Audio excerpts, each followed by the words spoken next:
Bonjour, Nicolas Badet, directeur des agences Meilleur Taux Mâcon et Chalon-sur-Saône, ouverte depuis juillet 2007.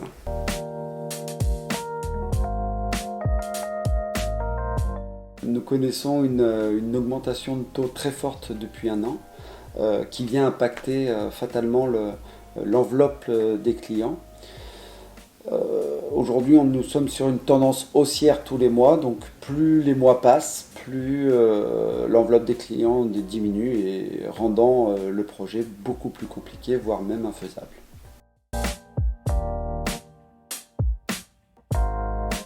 Malgré sa mauvaise image auprès des consommateurs, le prêt-relais reste une excellente solution pour passer de propriétaire à propriétaire ou sur un nouveau projet de construction.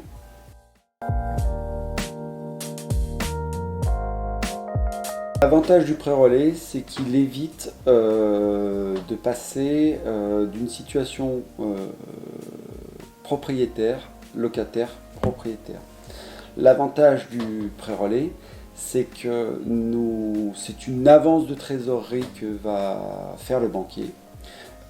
Parce que votre argent est ni plus ni moins que bloqué dans des murs, et une fois que la maison actuelle est vendue, on rembourse ce prêt-relais. Si cette solution de prêt-relais n'existait pas, on serait obligé de passer par le stade je vends ma maison, je récupère mes sous, je passe par le stade locataire dans un projet de construction et je me sers des sous de la vente de ma maison pour les réinjecter dans le nouveau projet de construction.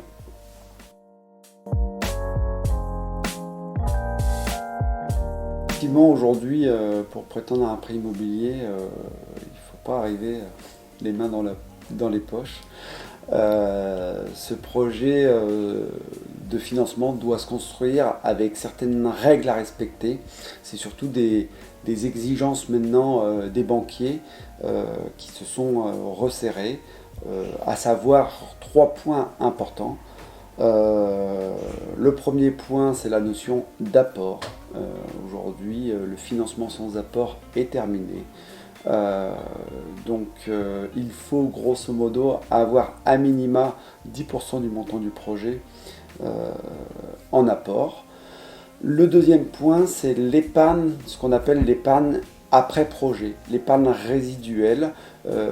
Aujourd'hui, si on dit que on a 20 000 euros de côté et qu'on dit qu'on met 20 000 euros dans son projet immobilier et qu'après il ne reste plus de sous en épargne, le banquier vous dira non. Il faut grosso modo qu'après projet, il reste à minima entre 10 et 15 000 euros sur des comptes épargne. Troisième point, qui est très important aux yeux des banquiers, c'est la gestion des comptes. Il est important d'avoir une gestion saine des comptes, car c'est vraiment un point de vigilance aujourd'hui dans l'analyse des dossiers bancaires.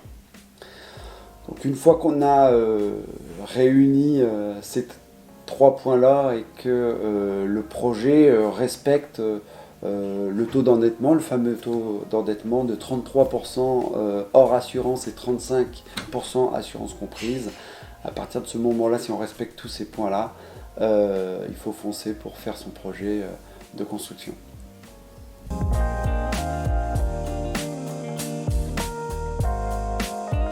Le taux d'usure, c'est un taux qui avait été mis en place par l'État à l'époque pour éviter le surendettement des Français.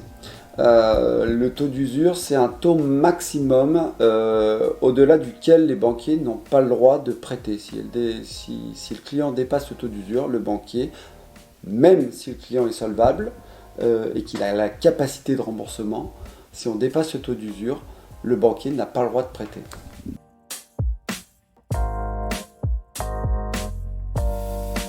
Donc là, on a eu une bonne nouvelle dernièrement.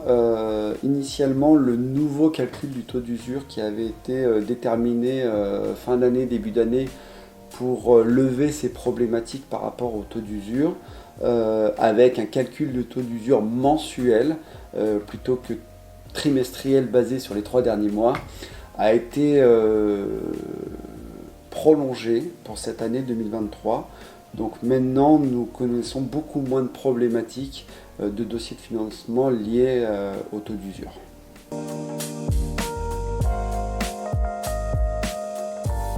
C'est clairement un avantage pour le coup, et c'est pour ça qu'ils ont sorti cette nouvelle méthodologie de calcul, de revoir tous les mois le taux d'usure.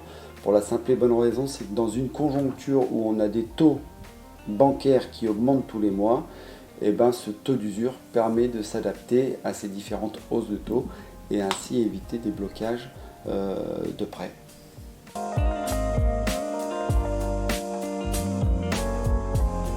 Alors sur l'évolution des taux, c'est vrai qu'on a connu, et c'est ce qu'on entend aujourd'hui de partout, que les taux montent, que les taux explosent. Effectivement, sur la dernière année, les taux ont fortement augmenté. Maintenant, il faut savoir aussi relativiser les choses. Les 2 dernières années que nous avons connues en termes de taux n'étaient pas la réalité du prêt immobilier. Des taux à 1,5 sur 25 ans, ça ne s'était jamais vu. Aujourd'hui, on se situe sur du 25 ans aux alentours de 3,90. Ça reste encore des taux très convenables pour du prêt immobilier. Pour rappel, en 2008, les taux s'établissaient aux alentours de 5,90, proche de 6% sur du 25 ans, donc on n'en est encore pas là.